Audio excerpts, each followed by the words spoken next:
Hey guys, what is up? It is me, Pagey, here once again with another video on The Flash Season 7. This is going to be my review for episode 16 for this season, otherwise entitled POW, just P.O.W. And yeah, so if you've not watched the episode, go away, because we've got lots to talk about, a lot of reveals and certain things happen in this episode, setting up next week's episode as well, which is the 150th episode.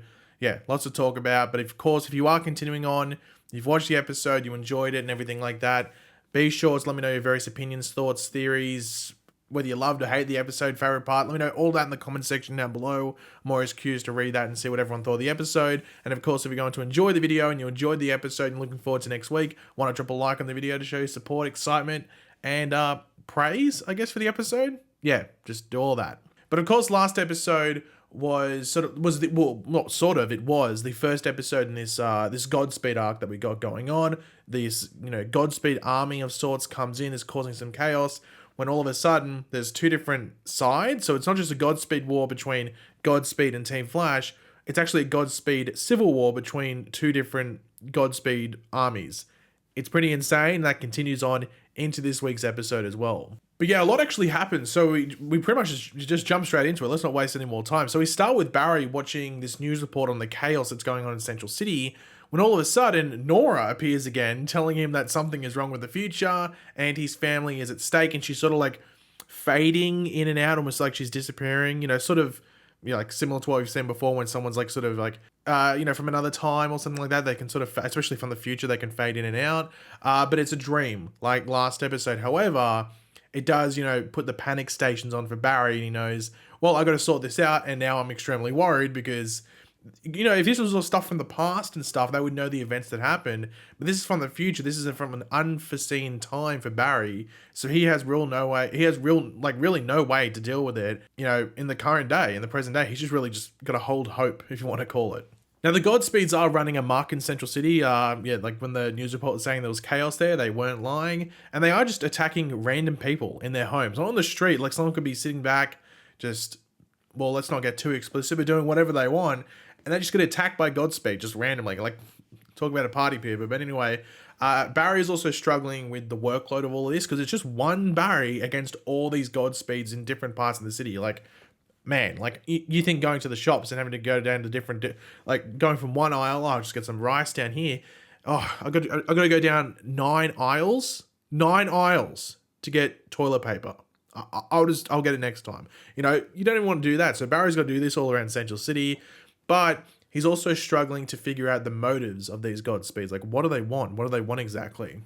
Now, Barry is concerned that because Godspeed is supposed to be from Nora's time, so 2049, if they are back here in the present day and not defeated, if not even stronger, what does that mean for the future? Like, what does that mean for Nora? Like, that's why Barry's worried. You can completely understand why he's worried. And as I was saying before, the future, like, it gets even more complicated when things are from the future. But in these times of struggle, of course, one man is there to arrive for help. And that man is, of course, our favorite Spartan, that being John Diggle. Now, Diggle does bring a weapon for Team Flash. We knew that going into this episode, but we weren't exactly sure what the weapon was. And it's an entropy trap, which is designed by Cisco. Now, Diggle actually volunteered to show up to Central City and bring this weapon for them when they actually gave Cisco the call for some help. So Diggle definitely wanted the field trip. Now, the entropy trap, to sort of keep it simple in the context of the show, freezes a speedster in time. Its reaction time is insanely fast. I don't know what the measurement of time was. It a pecosecond or something like that? I don't know what it was, but just on first hearing, I missed it. But I sort of heard it, but didn't hear it at the same time. But it's fast enough that as soon as a speedster runs over it, it activates. Pretty much, that's what it is, and it freezes them in time. It's pretty cool. Now, Diggle himself is also suffering from some stuff in this episode. It has nothing to do with future children. He's actually suffering from head pains, which we had seen in his Batwoman appearance about a month ago. It was roughly, I think it was around that. But Cecile is there, and when it happens, she can sort of sense something is up. We don't actually get it revealed at that point what's going on, but Cecile can just sense that it's not just a headache or a migraine. There's something more to that. Now, one of the coolest scenes visually, I think, in this episode was when Barry has the sound of the Godspeeds from last episode, and it's replicated and blasted from his suit, and it sort of like baits in the Godspeeds and actually allows them to catch one of them in the entropy trap. And I just thought, like, the fact they're doing a lot of daytime scenes with speedsters is impressive, let alone the Godspeed, because they have the white lightning, and that, would think you would, like, based off what we've seen previously on the show, you think that would only really ever work well in nighttime, but it's working really well in the daytime. So they've actually upped their VFX game in a couple of different areas in this episode. I'll bring up one, which I think, even though it was my least favorite part of the episode, I think had my favorite VFX part, and we'll talk about that later. Now, though the team thought that they weren't going to be able to get through to the Godspeed that they captured, and just going to be another one of those noisy things, he does actually eventually talk to Barry, and he knows that the Flash is Barry Allen. Now, we learn that there are two sides of Godspeeds, which we already knew, but we learn more details about it. Now, one that's sort of fighting the other one, and the other one has the master of August Heart, the original Godspeed, and that's what the battle has become in present day, pretty much the search for August Heart. Whoever finds him first, well, they win the battle pretty much, or the war. Now, Godspeed is actually able to use his speed in the pipeline and escape because he isn't actually a proper metahuman, so the dampeners don't work on him. He's like a fake meta, a poser, a phony, whatever you want to call it. Now, I did like how in this episode they actually showed Barry in a fairly realistic way. So they had Barry losing his grip on the situation, and he becomes like desperate to stop what's going on, even losing it at Chester in the process, which we have seen him do it before, but I thought it was done really well in this episode. I thought Grant Gustin did a really good job with it. But Barry does open up to Diggle about what his worries about the situation truly are. And this is a great scene. I think as soon as I saw, the typical, just leave us alone, man. Like, as soon as I saw Diggle say that, I was like, okay, this is going to be a good scene between Diggle and Barry. And Barry doesn't want to time travel to check on Nora because we've known the repercussions of it before. However, really, I was thinking, well, this is to the future. I mean, you should already know that you're probably going to have kids. And if it's just a quick one to just find Nora, I don't know if it's that big of an issue. It's obviously more of an issue if you travel to the past, but I don't know if traveling to the future is as risky. So I didn't think, if it was traveling to the past, I can completely understand that conversation. I just don't think traveling to the future is as risky. Though Diggle does assure him that making sure his family is safe is what he would do. So Barry's like, well, if Diggle will do it, I'll do it as well, because Diggle's the man. Now, Diggle and Cecile are about to head out in the field at one point when all of a sudden Diggle actually suffers this major head pain, like beyond a headache, beyond a migraine. And unfortunately for Cecile, she taps into it. So she feels the exact same pain that Diggle is feeling. And I would not have wanted to tap into that. I think that would have been painful. And these are pretty much the repercussions of not accepting the offer from the Green Lanterns from the Arrow series finale. And while going on another Godspeed, or going after another Godspeed on the field, might I say, Diggle does get another head pain, and they're like, oh, he needs to be checked on. But they do move on, and it's sort of something that Diggle wants to deal with by himself. However, I'm not too sure how many of you picked up on it. I hope the majority of you did, so I don't seem like I'm insane. But they were saying like the ring, the ring, the ring. That's what it sounded like the voices were saying. I'm 99% sure that's what they were saying, unless I'm going and saying I'm getting a head pain. Hopefully not, but please confirm that they were saying the ring as well, because I might be going insane. I'm not too sure.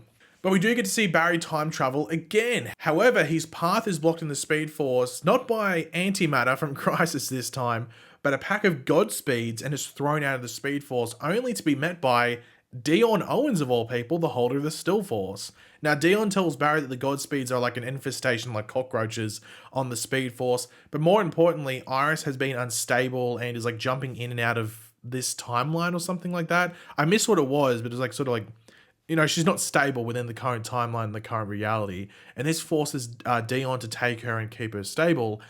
But I wonder what's, specifically going on there, because they don't really touch on it again. We know Iris is in next episode.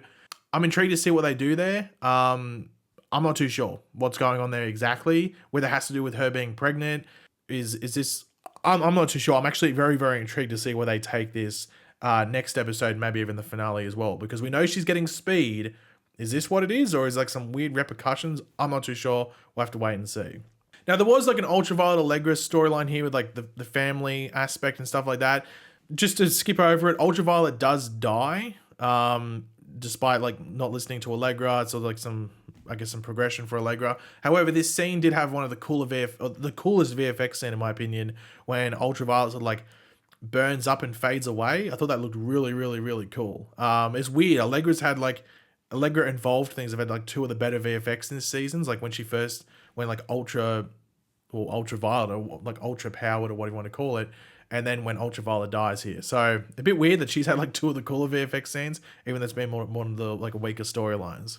Now we do, throughout the episode, return to the scene of the car explosion from last episode where we saw Adam Craig blow up Joe and Kristen Kramer's car, and he's now on the hunt for Joe and Kramer as he knows that they survived the explosion. And they do run into Adam, and he reveals that like Kramer was meant to die in that mission, and it sort of just leaves on a bit of a, we'll pick it up next week. So we'll pick it up next week, I guess. They don't really do too much in that, except just really revealing that Adam is, explicitly evil, and we shouldn't trust him at all. Now, Cecile, Diggle, and Frost find out who they believe to be August Hart, who doesn't actually know who he is. He's like got some memory issues, but he is near a location from Nora's notebook that should be important to August from the future. So it's like, well, this guy is most likely him. But Cecile like can't really pick up anything from him, from like this mystery man that they do pick up, that they do suspect to be August Hart, outside of the fact he has memory loss. So that's really the thing they can be definitive on, though they are able to activate other memory banks in his brain, which are inactive. So through injecting him with a solution to help him out, they can confirm that he is August Hart, but that's it. There's no added information on what's going on with him or anything like that. I'm sure we'll pick up on that next week, but they've got a lead, if you want to call it. Now, Diggle does decide to go and deal with what happened to him at the end of the Arrow series finale with that little green object in that box. Now, his appearance on Superman and Lois is actually next week, so more there. I don't know if they planned that. I don't know if they intentionally delayed Superman and Lois for this episode to specifically be after this Flash episode. We know that Superman and Lois had to delay because of production issues and stuff like that, and just production time, so they would delay it anyway. But is it a coincidence, or is it set up that his Superman and Lois appearance is next week? I don't know.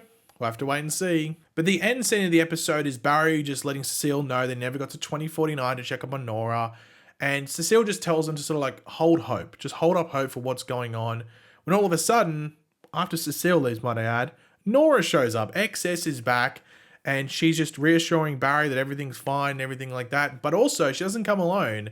She brings a buddy with her, and she also brings Bart Allen, aka Impulse, to the show. And that scene was Crash.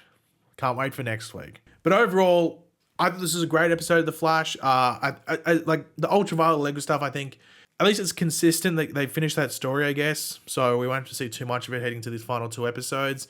That was probably my only like weak point of the episode. I think this might be my favorite episode of the season, tied with episode 2. So it's really tied with episode 2 for my favorite episode of the season. But I enjoyed the hell out of this one. Diggle added a lot to it, and just continuing on that mystery of what's going on with him. And yeah, I can't wait to see these last 2 episodes of the season, see how they finish it off, and how they potentially even set up season 8. I can't wait for it. Looking forward to it quite a lot. But yeah, guys, thanks for watching. Hopefully you enjoyed the video. If you did, it'd be awesome if you could drop a like on it to show your support. Let me know in the comment section down below your various opinions on this episode, what you love, what you hate, and everything in between. Let me know all of that. And just let me know what you give the episode out of 10. I'm always curious. And of course, if you are new to the channel, make sure to subscribe, and I'll catch you guys later. Goodbye.